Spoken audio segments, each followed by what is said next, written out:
I was at the Modern Art Museum, Museum of Art in New York. I'm afraid I don't remember which one, unfortunately. But I was in this amazing room. You know, it had all these priceless paintings from the late Renaissance hanging in it. You know, each painting worth, who knows, $1 billion maybe. They're priceless paintings. So the room was, it's a shrine, and it was full of people from all over the world who were looking at these paintings. You think, well, what the hell are these people doing coming to this room looking at these paintings? Like, what are they up to? One of them was a painting of the Assumption of Mary, right? Brilliantly composed. And there was all these people looking at it. And I thought, what are they doing? They don't know what that means. Like, why are they looking at that painting? Why is it in this room? Why does it cost $1 billion? Why is that painting worth so much? And the answer to that is, well, we don't really know. Like, it happened. They're sacred objects in some sense, and we gaze at them in ignorance and wonder. And the reason for that is that the unknown shines through them at us and in partially articulated form. And so,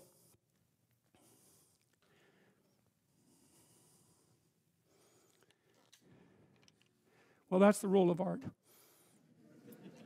And that's the role of artists, you know? And real artists are contending with the unknown, right? And they're possessed by it. They have a personality trait, openness, that makes them do that. They can't even help it. And I've had lots of creative people in my clinical practice, and I can tell you the worst thing for creative people is to not be creative, because they just die. And because it's like maybe you're a tree with a few major branches, you know? That's your personality. So if you're extroverted, man, you can't be cut off from people because you just wither. And if you're agreeable, you have to be in an intimate relationship or you die, you know? And if you're conscientious, man, and you're unemployed, you're just going to eat yourself up because you have to have a duty and you have to carry a load because you just can't stand it otherwise. And open people have to be creative. They have to be, because otherwise they die. They don't have any vitality. And so they're cursed with the necessity of putting a foot out into the unknown and making sense of it. And then they're also cursed with the necessity of trying to make a living while they're doing that, which they can't, because you can't. It's almost impossible to monetize creative action, as many of you who are creative will no doubt find out. It's very, very frustrating. It's not that creative action is without value, right? Because the creative people are entrepreneurs, and the creative people revitalize cities, and the creative people make things magnificent and beautiful. You think about what's happened in Europe over the last 1,000 years, say 2,000 years, this amazing, unbelievable collaboration to make things so beautiful that they're jaw-dropping when you walk into them. And you think about the economic value of that, right? I mean, I think it's either France or Spain that's the most visited country in the world. It's one of those two. I think there's more tourists in France than there are people most of the time. And part of the reason for that is it's just so damn beautiful. You just can't stand it. And you think, what's the economic value of that? It's absolutely incalculable. And what's interesting too is that you build that beauty in, and then the farther away you get from it in time, the more valuable it becomes, right? Instead of decaying, it has exactly the opposite effect. Its value magnifies. And one of the things that I'm deeply ashamed of as a Canadian is that our sense of beauty is so underdeveloped. We're so primitive.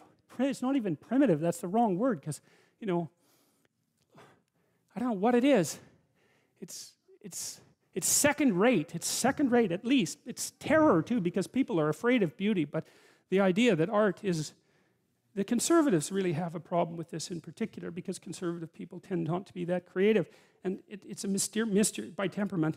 It's a mystery to me, because they should be concerned with economic development, and beauty is so unbelievably crucial to economic development that it just yells out at you, you know? So anyway, so that's what artists are doing. And so one of the things I would say is buy a damn piece of art, you know? Find one that really speaks to you, and buy a piece of art, because you invite that into your life, and it's a look out if you do it. If it's a real piece of art, because you'll also get a little introduction to the artist, and then that'll seep into your life, and that'll change things like mad.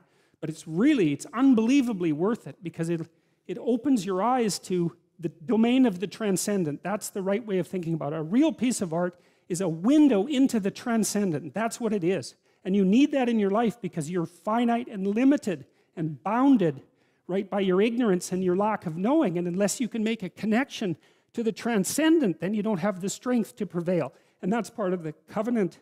That's part of the covenant with God. And you can see that, because You look at these magnificent cathedrals that our civilization built over the centuries. You know, some of those, they're still building the Sagrada Familia in Barcelona, right? And it's an amazing building. I think it's going to take them like 300 years to build that. You know, people in the Middle Ages, they'd start building a cathedral and they think, oh, we'll be done this in 300 years. You know, you imagine the vision that it took to invest in something like that.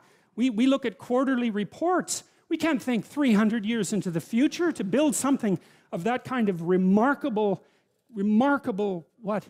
Those cathedrals are so, they're perfect, they're trees first, right? They're a forest, right? The Gothic cathedrals, they're a forest, and the sun is shining through the branches. That's the stained glass, and they're the perfect balance of light and structure, because they're representing something about the proper structure of being, which is something like the proper balance between light and structure. And they represent like the sacred tragedy of mankind. That's why they're in the shape of a cross. And they're open to the sky. That's why they have a dome. And they're full of gold so that it glitters, because that's like the city of God, you know. And you can see that integral to our culture is the idea that beauty is one pathway towards God. And if you can't find another pathway, then why don't you use beauty? I'm sure most of you do that with music, because music is the one thing that modern people can't be cynical about. Thank God for that. And I've been fascinated by music because of that. It speaks meaning to people, right? Even nihilistic punk rockers are so damn engaged with their music that they can hardly stand it. And you can knock on them and say, look, you know, you're having a transcendent religious experience, and they'll just tell you to fuck off, because that's what...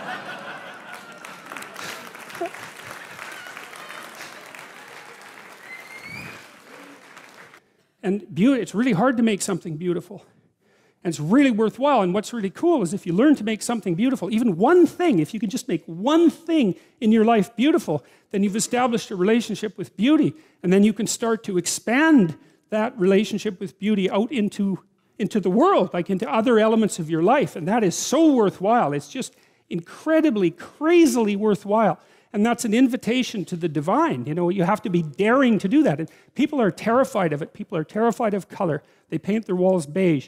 They're terrified of art. They buy some mass-produced thing because they don't want anybody laughing at them for their lack of taste. And they would get laughed at because they have no taste. But you have to, well, it's right, because what do you know, right? You have to develop it. And so you're going to stumble along and make mistakes to begin with. And you're going to show yourself, because if you buy, oh, I think this is pretty, and you know, somebody comes over and goes, hey, what's up with you? It's kind of hard on your self-esteem, but it's you're stumbling towards the right, you're stumbling towards the kingdom of God. That's what you're stumbling towards when you try to make an aesthetic decision and to put something in your life that's beautiful. And it's unbelievably worthwhile to do that. And you have to steer clear of the frauds and the con artists and all of that. And art is full of that, of course, because it's difficult to distinguish between the real thing and the fraud, but it's unbelievably worthwhile. And so back to literature. I'm telling you this partly because I've been thinking a lot about the humanities and the arts.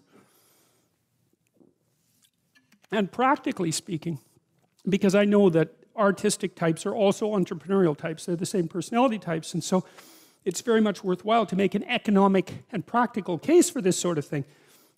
You study literature and the humanities so that you can familiarize yourself with the wisdom of our civilization. Man, you should do that, because people have been working on this thing for a long time, and it's rich beyond comparison, so why wouldn't you do that? And you teach yourself to read, and you teach yourself to speak, and you teach yourself to think, and you teach yourself to communicate. And I can tell you, if you can read and think and communicate, you are absolutely 100% unstoppable. And that's another thing that's so interesting about the humanities education that's at the core of the university. It's like there's nothing more economically valuable than teaching people how to articulate themselves and communicate, because they can identify problems, they can formulate solutions, they can negotiate to consensus, they can negotiate on their own behalf or on the behalf of others. It's like there's absolutely no downside to it. And so we need to understand the role of art and literature and stop thinking about it as an option. It's not an option. It's not an option.